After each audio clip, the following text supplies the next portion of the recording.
Assalamualaikum warahmatullahi wabarakatuh. Perkenalkan, nama saya Dewa ini dengan NIM 23552011110011. Di sini saya akan mempresentasikan atau menjelaskan tugas UAS statistika dan probabilitas yang telah saya buat. Untuk yang pertama, di sini saya akan membahas mengenai websitenya. Saya mengganti data awal menjadi data WHO statistik on life expectancy. Data ini diambil dari website Smart AI yang membahas mengenai statistik WHO tentang harapan hidup.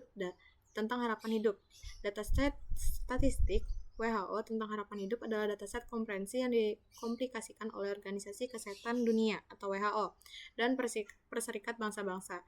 Data ini melacak faktor-faktor yang mempengaruhi harapan hidup. Dataset ini mengandung 2098 baris dan 22 kolom, termasuk negara, tahun, status perkembangan, kematian dewasa, harapan hidup, kematian bayi, konsumsi alkohol per kapita, pengeluaran negara untuk kesehatan, cakupan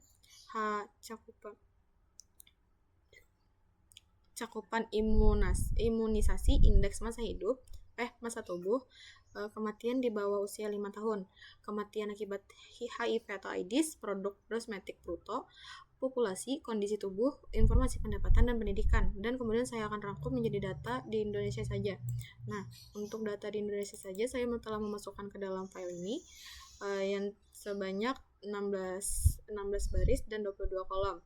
Kemudian dari data ini saya telah membuat laporan tugas UAS statistika dengan kode-kodenya. Untuk yang pertama, menjelaskan dengan jelas dan tepat berdasarkan data kesehatan Indonesia periode 2000 sampai 2014.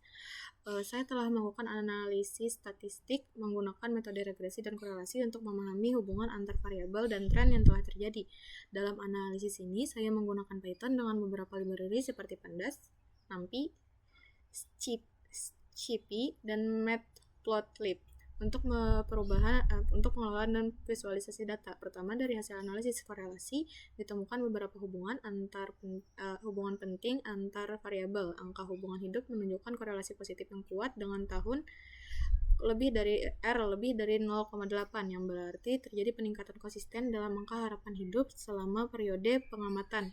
BMI, indeks massa tubuh, juga menunjukkan korelasi positif dengan angka harapan hidup mengindikasikan bahwa perbaikan status gizi masyarakat sejalan dengan peningkatan harapan hidup. Sebaliknya, angka kematian bayi (infant deaths) menunjukkan korelasi negatif dengan angka harapan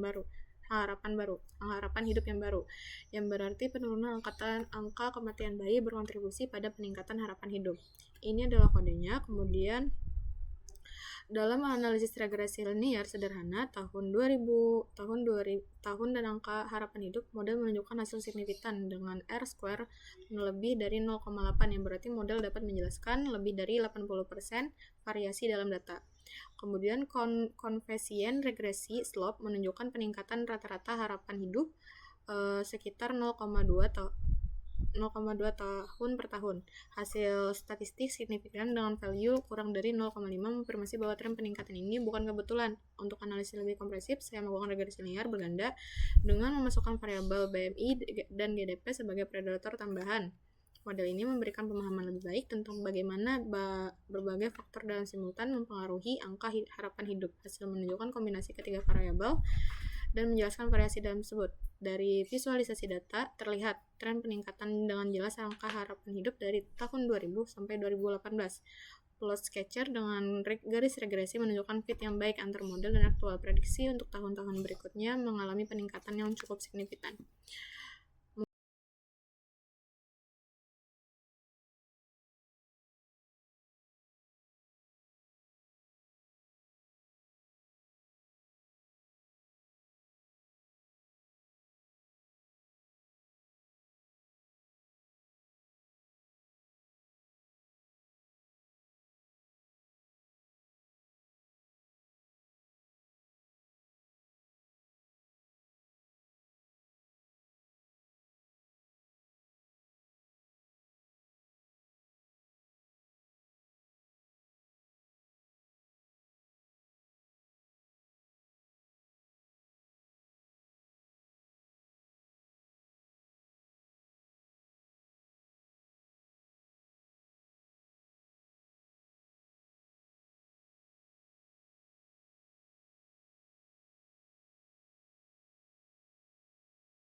Mungkin cukup sekian dari saya ucapkan terima kasih. Assalamualaikum warahmatullahi wabarakatuh.